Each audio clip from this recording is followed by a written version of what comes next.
One low approach, getting a sense perhaps for what the conditions are like at the field.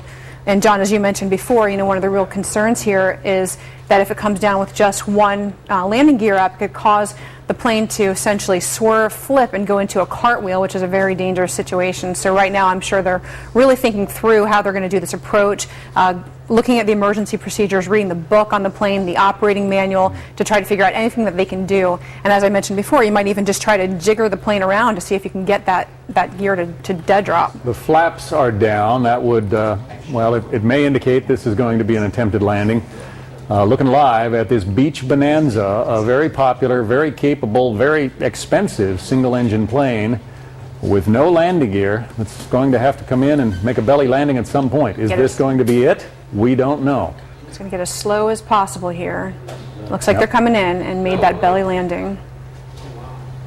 Very smooth from the pilot there. Very well done. They'll be chasing it instantly with the firefighters, and they're going to try and get everybody off that plane in case there are residual sparks. There they go, out they're getting the out doors. as fast as possible. We've got 1, 2, 3. Here comes the pilot. All 4 people out of that plane safely.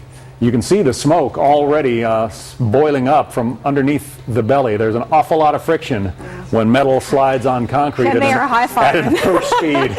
I would be high-fiving you, John Scott, right now. Yeah. Yes, that's a great landing. It's going to be a warm day down there in San Antonio, Texas. Yeah. Those guys are very happy with the result. We don't know the backstory. We just know that the pilot did a great job of bringing in a crippled plane. You've been there. I've been there, and I know what it feels like to get on deck safely. You want to kiss the ground because you spend a lot of time wondering what it's going to be like, thinking it through, but you don't know how it's going to happen until it happens, and they sure did a great job, and I'm sure they are relieved to be out of that airplane right now and on the ground. The old pilot's expression is that it's much better to be on the ground wishing you were in the air than in the air wishing you were on the ground.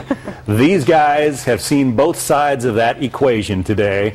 Here's a look at the replay as that stricken Beech Bonanza, a very capable, very popular plane, something like 74,000 of them have been built, but here it comes in on its belly landing. I'm John Scott, in for Shep. Leah Gabriel, thanks to you.